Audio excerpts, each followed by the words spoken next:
마테오가 전한 거룩한 복음입니다. 주님 영광 받으소서.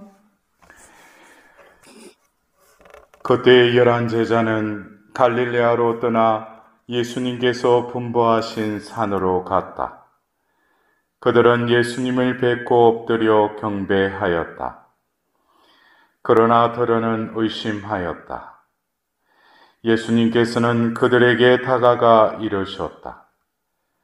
나는 하늘과 땅의 모든 권한을 받았다. 그러므로 너희는 가서 모든 민족들을 제자로 삼아 아버지와 아들과 성령의 이름으로 세례를 주고 내가 너희에게 명령한 모든 것을 가르쳐 지키게 하여라. 보라, 내가 세상 끝날까지 언제나 너희와 함께 있겠다.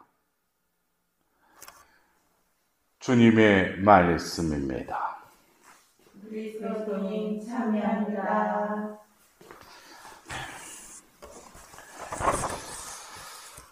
네, 그리스도회가 또 산에 있다 보니까 주일이면은 보통 이제 본당으로 가고, 그래서 이 강원도에 또 어쩌다가 이렇게 볼 일이 있다든지 또 마음을 먹고 오시는 분들 외에는 또 주일 미사를 또 혼자 이렇게 봉헌합니다.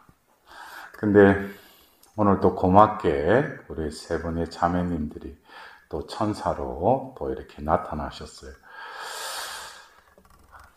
어쩌면 우리가 오늘 연중 제30주일이면서 특별히 지향을 민족들의 복음화를 위한 미사로 이 교회에서 오늘 이렇게 봉헌드리고 있습니다. 민족들의 복음화. 이것은 어쩌면 예수님의 뜻이기도 하고, 또 구약의 오늘 우리가 들었던 일독서의 이사야서의 그 환시에 의해서도 하나님께서 이루고자 하시는 그 뜻이기도 하죠. 그래서 하나님께서 이 세상을 구원하기 위해서는 제외됨이 없다는 것이죠. 왜냐하면 당신이 이 세상 사람들을 창조하셨기 때문에. 근데 우리가 오늘 이 복음화라는 이 단어를 생각할 때 문득 우리 신자분들이 선교하고 또 이렇게 이어서 또 생각을 할 수도 있을 겁니다. 여러분들도 본당에서 이렇게 선교 담당하는 또 부서도 있고, 또 여러분들도 이웃에게 선교를 하라고 또 신부님들이 또 그렇게 말씀하시죠, 그죠? 근데 우리가 이 복음화를 어떤 행위적인 차원, 내가 어떤 행동으로 어떤 선교를 해야 된다는 그 차원 이전에 오늘 우리는 이 복음에 예수님께서 산으로 가셔서 그 제자들이 다시금 이렇게 모여듭니다. 그러면서 예수님께서 오늘 그들에게 다가가셔서 이르시죠. 근데 그 이르시는 말씀을 듣노라면은 우리가 나아가서 선교를 하고 또 복음을 전하는 그 이전에 오늘 예수님께서 하신 이 말씀들을 과연 나는 들었으면 마음으로 믿고 또 입으로 고백하는 그 과정 속에서 나는 과연 이 예수님이 가서 이렇게 하라고 하기 이전에 나는 이 말씀을 과연 내 존재가 이미 이 말씀을 실행하고 있는지. 그래서 우리가 어떤 정교다 이렇게 우리 성당을 소개하고 이럴 때 보면은 이렇게 띠도 두르고 나가서 어떻게 할까 해서 또 전략도 세우지 않습니까? 근데 우리가 이 복음화는 하나님께서 하시는 것이죠. 여러분들 어떻게 생각하세요? 이 복음화를 이루는 것이 우리의 의무이기도 하지만 사명이기도 하지만은 이것을 내가 하는 거예요? 하나님이 하시는 거예요? 하나님이 우리를 도구로 쓰실 뿐이죠. 이런 부분을 명심해야 돼요. 어떤 때는 내가 복음을 전한다, 내가 선교를 한다, 내가가 들어가면 안 된다는 거예요. 그래서 여러분들 먼저 오늘 이 독서에도 사도 바오로께서 이렇게 하시죠. 기쁜 소식을 전하는 이들의 발이 얼마나 아름다운가. 그러니까 얼마나 이렇게 복음을 전하는 사람이 하나님의 축복된 자임을 이렇게 말씀하시는데, 그 앞절에 보면은 파견되지 않으면 어떻게 선포할 수 있겠습니까? 여기서 보면은 뭡니까? 우리가 무엇을 하기 이전에 이미 우리를 파견하신다는 거예요. 파견을 받은 자로서 그들에게 나아가야 된다는 거예요. 이 의미를 여러분들이 아시겠습니까? 이것은 뭐냐면은 오늘 예수님께서 나는 하늘과 땅의 모든 권한을 받았다 그랬어요. 근데 우리가 그 예수님 공생애에 그 제자들을 이렇게 파견하시면서 그냥 파견하시는 게 아니에요. 그들에게 악령을 이길 수 있는 또 능력을 주셔요. 그러니까 먼저 내가 이제 우리 그리스도교 정교해야지, 이거 이전에 예수님으로부터 뭡니까? 그 권한, 능력을 우리도 받았느냐 이거예요. 그래야지 가서 복음을 전하는 데 있어서 어떻습니까? 어떤 때는 어떤 악의 유혹도 있을 거 아니에요. 또 어떤 사람은 병자를 마주치기도 하고, 또 여러 가지 어떤 그 상황 속에서 내가 그것을 복음을 전한다는 게 입으로 성당 나오세요, 이것만이 정교가 아니라는 거예요. 아픈 사람에게는 또 그들의 병을 낫게 하고 그들의 필요한 부분을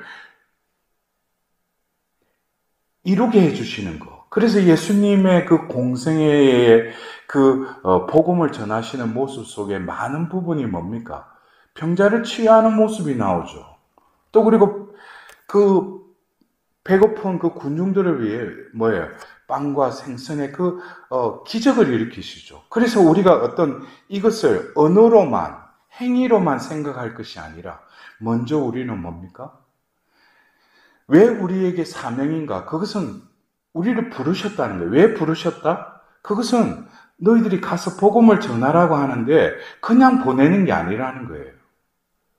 모든 하늘과 땅의 모든 권한을 받으신 분께서 파견하실 때 각자에게 또 권한과 능력을 주신다는 거예요. 그렇다면 내 입장에서는 어떻게 돼요? 먼저 파견받은 자로서 나아가기 전에 먼저 나를 파견하신 분께로 가서 하나님의 말씀을 듣고 하나님의 능력을 나에게 또 내려달라고 또 청해야 되지 않겠습니까? 그러나 우리가 청하기 전에 하나님이 우리를 또 부르셨다면은 이미 예비된 축복을 이미 해주시죠. 그러나 중요한 것은 뭡니까? 이러한 절차가 없이 내가 가서 그냥 복음을 전해야 되겠다 하면은 자칫 어떻게 돼요? 어떤 케이스 바이 케이스에서 말을 하는데 자기 생각을 말할 수도 있어요. 중요한 것은 복음을 전해야 되는데 내 어떤 이론이나 내가 그냥 암기하고 있고 내가 이해하는 것을 전하는 게 복음을 전하는 게 아니죠. 거기에도 뭡니까? 복음이 나에게 다가와서 어떻게 내 삶이 변화됐다는 걸 증거하는 것은 어떻게 보면 참 좋은 복음을 전하는 거지만, 어떤 때는 그냥 지식적으로만 사람들에게 다가가면 중요한 것은 뭡니까? 가서 시간과 또 투자를 해서 가서 하는데도 열매가 없는 거예요. 그것은 왜 그렇게 했어요? 먼저 우리가 이 예수님으로부터 파견받은 자, 이것을 우리가 어파슬, 한자로 하면 뭡니까? 사도라는 거예요, 사도. 그래서 우리는 사도로서 불림을 받았다면 먼저 우리를 파견하시는 분이 있다는 거예요. 그래서 우리가 예수님께서 그 복음서에 보면은 특히 요한복음에 이런 말씀하시죠. 나는 내 뜻대로 온 것이 아니다. 아버지께서 나를 보내셨다. 나는 아버지의 뜻을 이루어야 한다. 이것이 바로 그 성부의 사도로서의 예수님의 정체성을 아주 잘 드러냈던 말씀입니다. 그래서 우리가 오늘 민족들의 복음화를 위한 지향으로 이 미사를 봉헌하면서 나는 과연 오늘 그 이독서의 이 로마서 10장의 이 말씀을 들으면서 분명히 나도 뭐예요? 누군가가 나에게 복음을 전했기 때문에 내가 그것에 이끌려서 또 성당으로 왔고 또 교리를 배우고 또 내가 어느 때에 예수님이 나의 주님이시요 그리스도라고 고백하게 됐잖아요.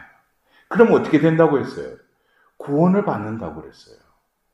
그렇다면은 나 자신도 어떤 이 행위 이전에 나 자신이 먼저 하느님으로부터 파견받은 자로서 그분의 권한과 능력을 이렇게 받았다면 더불어서 오늘 예수님이 뭐라고 하셔요? 그러므로 너희는 가서 모든 민족들을 제자로 삼아 아버지와 아들과 성령의 이름으로 세례를 주고 내가 너희에게 명령한 모든 것을 가르쳐 지키게 하여라. 여기서 첫 번째 보면은 너희는 가서 모든 민족들을 제자로 삼아라. 이렇게 말씀하셨어요. 근데 내가 무슨 잘나서 그 사람들을 그들이 제자로 삼는다면 나는 뭐겠어요? 스승이죠. 근데 내가 뭐 잘났다고 내가 스승이 되는 거예요? 스승은 한 분뿐이시죠. 그러나 중요한 것은 뭐예요? 그들을 제자로 삼기 전에 나 자신이 먼저 예수님의 제자인가 이거예요. 여러분들 제자는 뭐겠어요? 배우는 위치에 있는 사람이죠. 그러면 제자로 삼기 전에 내가 충실한 예수님의 제자가 되어야 돼요. 그러면 제자라는 것은 예수님의 그 가르치심과 또 예수님께서 나에게 하신 말씀, 또 교회를 통해서 어떤 그 성사를 통해서 나에게 주어지는 은총들, 이런 것을 내가 충실히 행할 때 예수님의 제자가 될 수 있지 않습니까? 그래서 내가 예수님의 충실한 제자로서의 삶을 살지 않으면서 어떻게 남을 제자로 삼을 수 있겠어요? 이 말은 어떤 서열적으로 아래에 있는 사람들이 제자가 아니라 궁극적으로 예수님이 왜 그들을 모으셨는가? 그들을 왜 가르치셨는가? 이것은 결국 예수님 곁에 머무르게 하시려고 그들을 제자 삼으셨다는 거예요. 여러분들도 알다시피 12 제자들이 3년 동안 예수님을 이렇게 함께 따라다니면서 어떻게 보면 겉으로 보면 제자였죠. 그리고 우리가 성경에서 보면은 어떤 비유의 말씀을 하시고 따로 그들에게 풀이해 주시는 장면이 나오잖아요. 그래서 그들에게는 소위 우리가 말하면 과외 수업에 특별 교육도 시키신 거예요. 그러나 이것을 배웠다고 해서 제자가 아니죠. 결국 그 제자들이 어떻게 됐어요? 오늘 이 말씀 중에 내가 너희에게 명령한 모든 것을 가르쳐 지키게 하여라.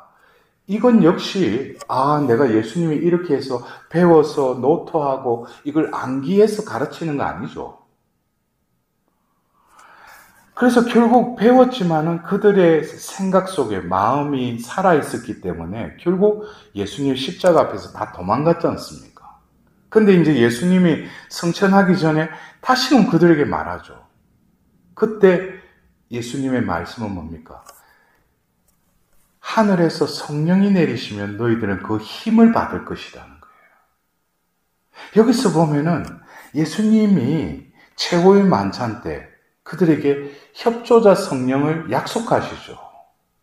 그분이 오시면은 내가 했던 말을 기억하게 해줄 뿐만 아니라 깨닫게 해줄 것이다. 그러니까 이런 제자됨, 가르침이라는 것이 내가 예수님한테 이렇게 배워야 되고 또 이 배운 바를 가르치는 이것은 어떻게 보면 세상의 논리죠.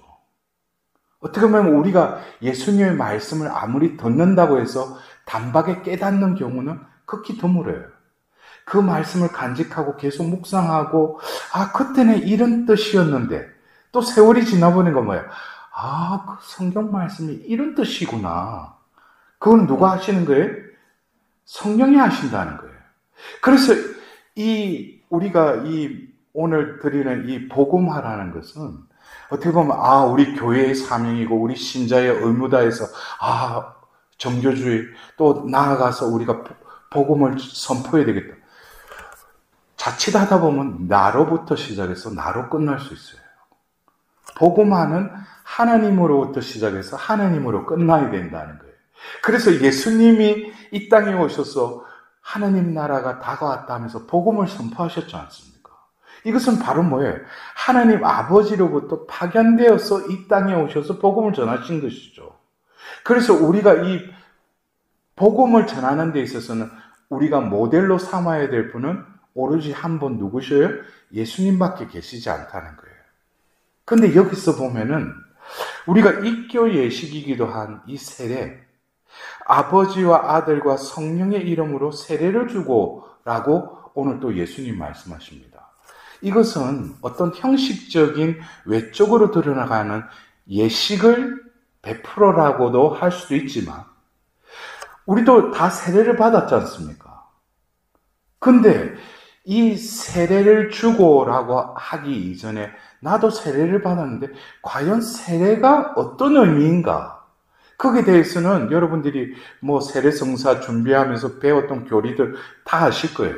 그러나 중요한 것은 제가 복음을 전하는 데 있어서 하나님으로 시작해서 하나님을 끝나야 된다고 했죠.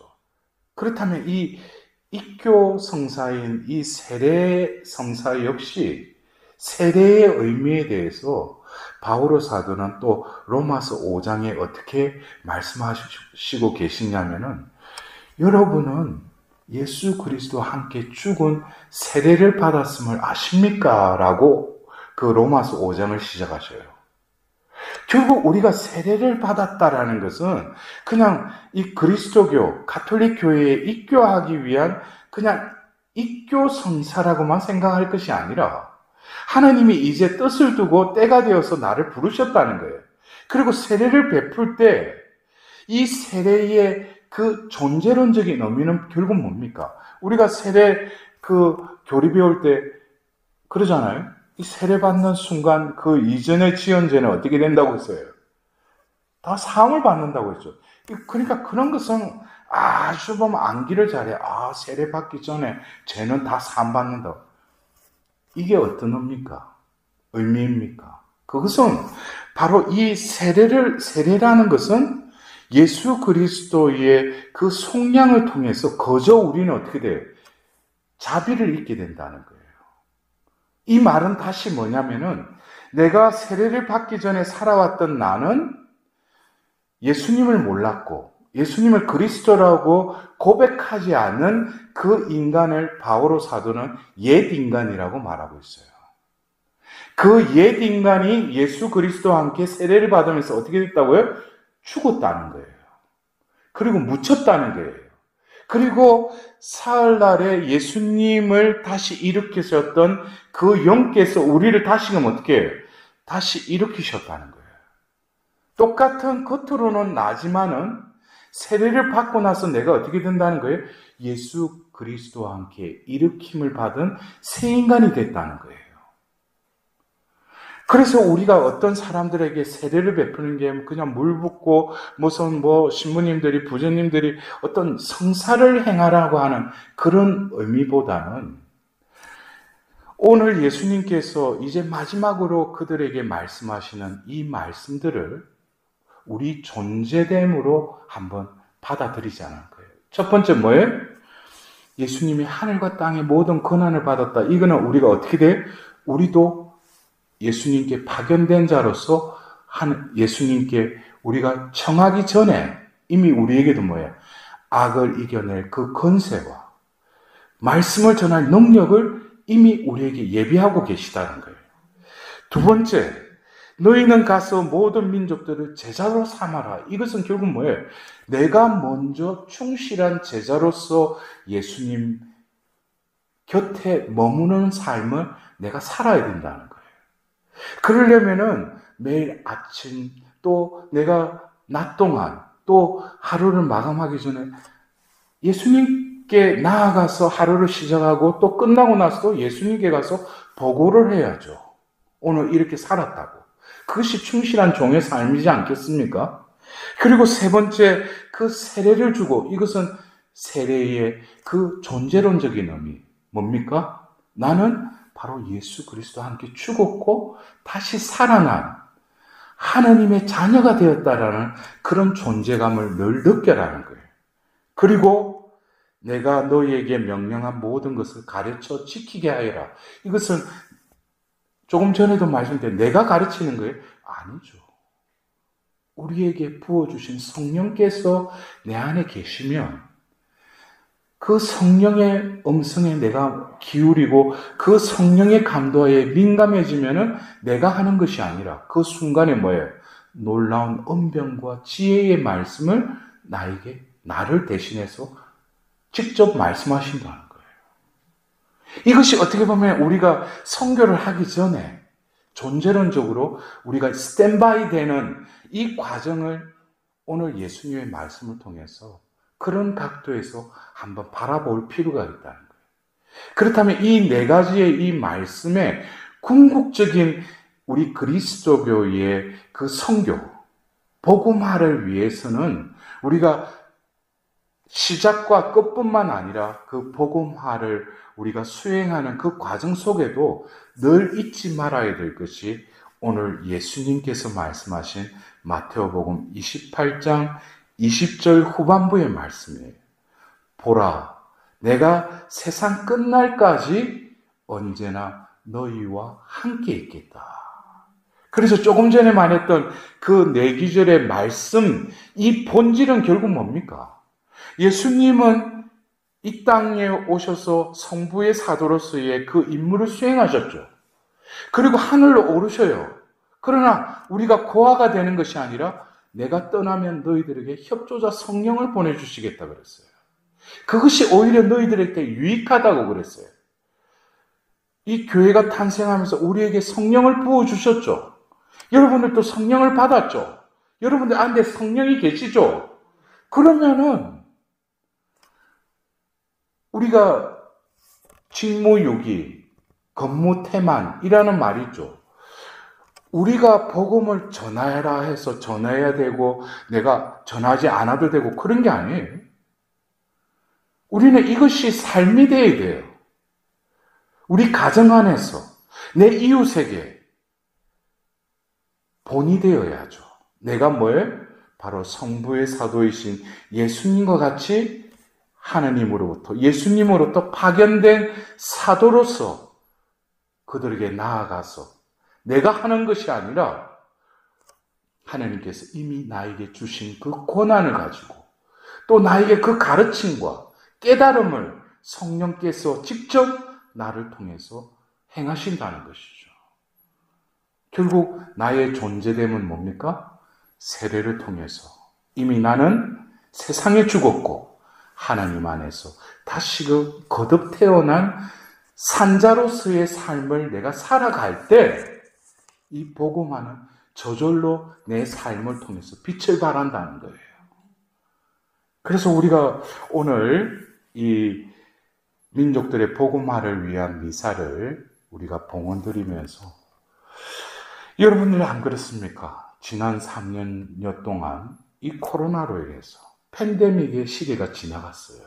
지금 계속 진행 중이지만 그런데 여러분들 어떻습니까? 주위에 많은 이들이 교회를 떠났어요. 그때는 성당 문이 닫혔으니까. 근데 지금 이제 좀 모임이 다시금 회복되고 모으려고 하지만은 사람들이 안 나와요. 그래서 어떻게 보면 오늘 이 민족들의 복음화라는 것을 어떤 거시안으로 이 세상을 구원하실 하나님께서는 당신의 뜻대로 이 세상을 운용해 나가실 겁니다. 그러나 우리가 오늘 이 민족들의 복음화를 지향으로 이 미사를 봉헌하면서 여러분들의 삶의 자리, 여러분들의 가정, 여러분들이 또 그 본당의 어떤 반이나 구역, 또 더불어서 본당, 더불어서 교구, 우리 한국, 그 이전에 나 자신부터 과연 복음화된 존재로서의 삶을 살아가고 있는지 먼저 그것을 점검해 봐야 된다.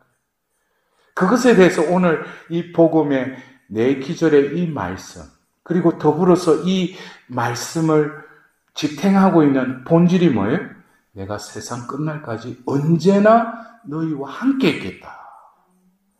이 말씀이 결국 예수님 곁에 머무르고 예수님으로부터 받았던 그 능력으로 나에게 허락된 그곳에 가서 내가 복음을 전하는 것이 아니라 바로 사도행전에 나오는 그 사도들과 같이 성령께서 그들과 함께 하셔서 많은 기적과 이적을 일으켰다.